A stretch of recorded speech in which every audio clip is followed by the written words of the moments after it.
Hello friends, hi, welcome to Jayshree classes with Pawan sir. कैसे हो?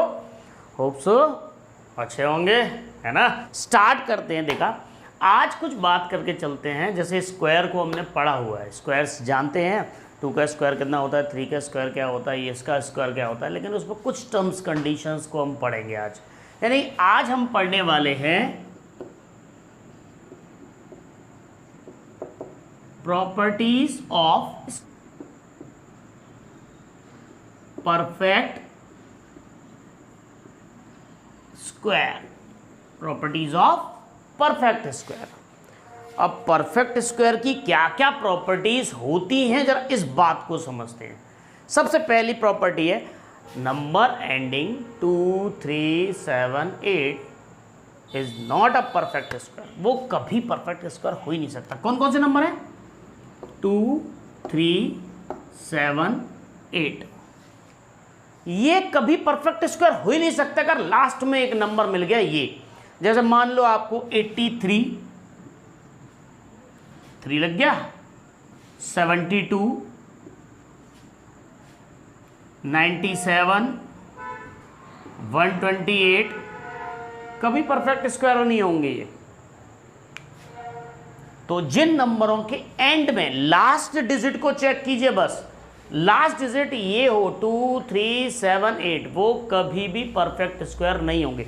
कई बार क्या होता है ना, जैसे बड़ी डिजिट दे दी कोई हमें, जैसे 1, 5, 4, 6, 7, 4, 5, 2, और हमसे बोला जाता है इसका रूट निकालिए परफेक्ट स्क्वायर। तो हम डिवीजन मेथड लगाना शुरू कर देते हैं, एलसीएम निकालना शुरू कर देते हैं। अरे यही देख लो ना, लास्ट में 2 है, ये परफेक्ट स्क्वायर होगा ही नहीं। ये किसी भी कीमत पर परफेक्ट स्क्वायर नहीं हो सकता। तो लास्ट डिजिट आप चेक कर लीजिए, अगर 2, 3, 7, 8 है तो वो कभी परफेक्ट स्क्वायर नहीं होगी। पहली प्रॉपर्टी हो गई। सेकेंड प्रॉपर्टी की बात करते हैं। A number ending in an odd number of zeros is never a perfect square. अगर नंबर के पीछे जीरो तो लगे हों, लेकिन उन जीरोस का जो सीक्वेंस हो वो ऑड हो, तो वो भी परफेक्ट स्क्वायर नहीं होगा।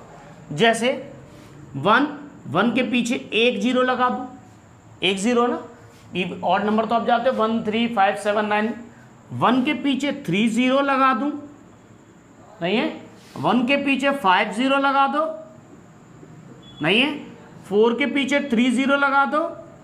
तो ऐसे मतलब कि नंबर्स जिनके पीछे ऑड नंबर ऑफ जीरोस हो, 1, 3, 5, 7, 0, 1, 0, 3, 0, 5, 0, 7, 0, वो कभी भी परफेक्ट स्क्वायर नहीं होंगे। एक बार भी देख लो, आपको लगता है 400 तो परफेक्ट स्क्वायर है, लेकिन मैंने ऑड जीरोस लगा दिए, अब ये परफेक्ट स्क्वायर नहीं हो सकता। Clear everyone? Second property. Third की बात करते हैं। थर्ड प्रॉपर्टी की बात करके चलें तो प्रॉपर्टी में है square of an even number is always even numbers. अगर मैं किसी भी इवन नंबर का स्क्वायर कर दूं तो हमेशा ध्यान रखिए आंसर आपका इवन नंबर ही आएगा। जैसे एक छोटा सा लेते हैं, 4 एक इवन नंबर है, इसका स्क्वायर करूंगा तो क्या आएगा? 16, ये भी तो इवन ही है ना। 14 का लेता हूं, स्क्वायर करता हूं तो 196 आता है, ये भी इवन नंबर है। जैसे और एक करके देख लीजिए, 28 का करता हूं मैं स्क्वायर तो 784, ये भी मेरा एक इवन नंबर है।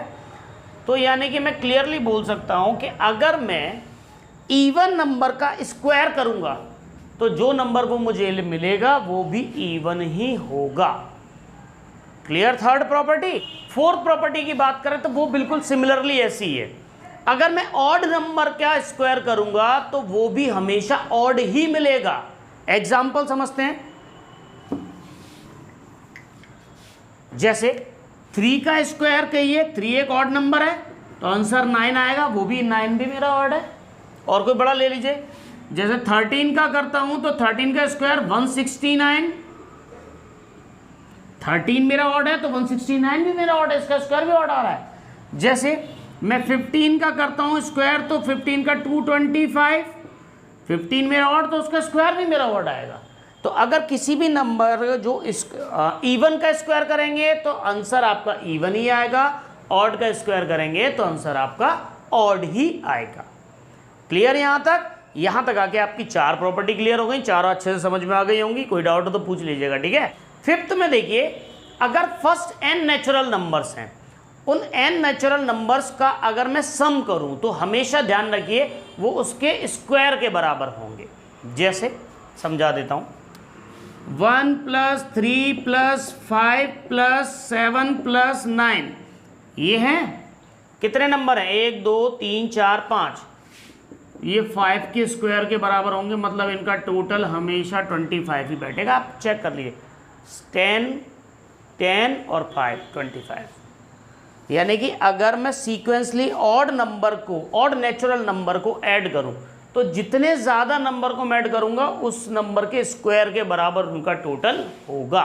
और एक और देख के चलिए, और जोड़ दीजिए, 1 + 3 + 5 + 7 + 9 + 11 + 13 + 15 + 17, मैंने इस तरह कुछ ले लिए। फिर नंबर आप प्लस करोगे तो बड़ा टाइम लगेगा। एक काम करो, नंबर गिन लो ना, 1 2 3 4 5 6 7 8 9, मतलब इनका टोटल कितना होगा? 81 इज आंसर। इन सब का टोटल 81 होगा। क्लियर? 6 प्रॉपर्टी की अगर बात करके चलें तो the square of proper fraction is smaller than the fraction. कभी भी मैं किसी भी फ्रैक्शन को स्क्वायर करता हूं तो उसका स्क्वायर हमेशा छोटा आएगा उसके फ्रैक्शन से।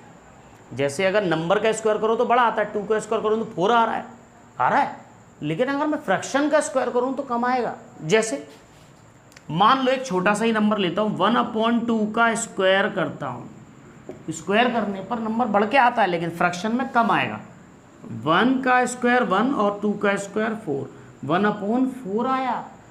1/4 1/2 से बड़ा होता है। आप चाहो डिवाइड करके चेक करो, 1/4 का मतलब हो गया 0.25, 1/2 का मतलब हो गया 0.50। कौन बड़ा?